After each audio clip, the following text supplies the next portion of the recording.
দিল্লিতে আছেন আমাদের সহকর্মী মামুনুর রশিদ। রিয়াদের অবসরের বিষয়ের সিদ্ধান্ত এবং আগামীকালের ম্যাচ সম্পর্কে তার সাথে কথা বলবো সরাসরি। মামুন, বাংলাদেশের সিনিয়র ক্রিকেটার মাহমুদুল্লাহ রিয়াদের এই সিদ্ধান্ত তার দল কিভাবে দেখছে, সেই সাথে আগামীকালের ম্যাচে বাংলাদেশের সম্ভাবনা কতখানি দেখছেন, অরুণ জেটলির কন্ডিশন সব মিলিয়ে আপনার কাছ থেকে সংক্ষেপে জেনে নেব। শুরু থেকে আসলে মাহমুদুল্লাহ রিয়াদের মানে টি-20 সিরিজটা শুরু হওয়ার শুরু থেকে আমরা জানতে পারছিলাম যে মাহমুদুল্লাহ রিয়াদ হয়তো বা এই সিরিজ শেষে অবসরে যাবেন, এবং সেটাই সত্যি হলো। মাহমুদুল্লাহ রিয়াদ কিন্তু আজকে কিছুক্ষণ আগে, ঘন্টাখানিক হয়নি এখনো, তিনি অফিসিয়ালি আসলে সিদ্ধান্ত দিয়েছেন যে তিনি টি-20-তে আর থাকছেন না। এই ভারত সিরিজ শেষে তিনি টি-20-কে বিদায় জানছেন, ব্যাট টি-20-র জন্য তুলে রাখছেন। এবং তার এই সিদ্ধান্তকে তার যারা সতীর্থ আছেন, যারা ক্রিকেটের খেলেন, তারা যারা একসাথে বিসিবির যারা আছেন, তারা সবাই আসলে সাধুবাদ জানিয়েছেন। তারা খুব ভালোভাবেই নিয়েছেন। আসলে কেউ খারাপ ভাবে বা অন্যভাবে নেওয়ার সুযোগ নেই, কারণ মাহমুদুল্লাহর বয়সটা একটা ফ্যাক্ট। 39 বছর ছুঁই মাহমুদুল্লাহ রিয়াদ সবশেষ বিশ্বকাপ বলেন, ভারতের বিপক্ষে প্রথম ম্যাচ বলেন, বা লাস্ট যে সিরিজগুলো বিশ্বকাপ আগে বাংলাদেশ খেলেছে টি-20-তে, মাহমুদুল্লাহ রিয়াদ কিন্তু খুব ভালো করতে পারেননি। টি-20 সুলভ যে ব্যাটিং দরকার, টি-20 সুলভ যে অ্যাপ্রোচ দরকার, ইন্টেন্ট দরকার, সেই জিনিসগুলো মাহমুদুল্লাহ রিয়াদের মধ্যে মিসিং অনেকদিন ধরে দেখা যাচ্ছিল।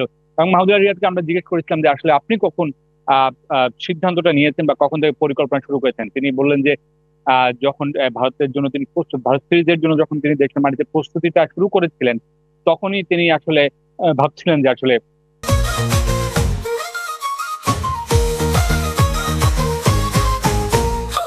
তার আর কতটা লম্বা সময় তার রান করার আছে। সেই জায়গায় তিনি তার পরিবারের সাথে আলোচনা করেছেন, এবং ক্রিকেট বোর্ডের যারা ঊর্ধ্বতন কর্মকর্তা আছে, নির্বাচকরা আছে, তাদের সাথেও তিনি কথা বলেছেন এবং সিদ্ধান্তে পৌঁছেছেন যে তিনি আর সামনের দিকে এগোতে চান না, এবং এটাই তার জন্য সঠিক সময়। এবং তিনি তার সিদ্ধান্ত নিয়ে খুবই হ্যাপি যে তিনি এই সময় সিদ্ধান্তটা নিতে পেরেছেন।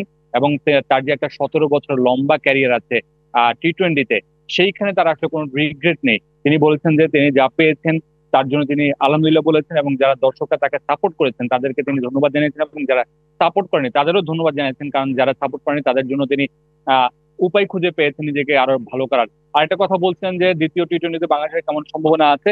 একটু সম্ভাবনা তো অবশ্যই আছে, কারণ দিল্লির এই অরুণ জেটলি স্টেডিয়াম বাংলাদেশের জন্য একটু আহ ভালো দিক বাংলাদেশের জন্য, কারণ বাংলাদেশ ভারতের বিপক্ষে যে একটা টি-20 জিতেছে সেটা এই স্টেডিয়ামে, এই মাঠে জিতেছে। এবং সবশেষ টি-20 বিশ্বকাপও কিন্তু বাংলাদেশ শ্রীলঙ্কাকে এই মাঠে হারিয়েছিল।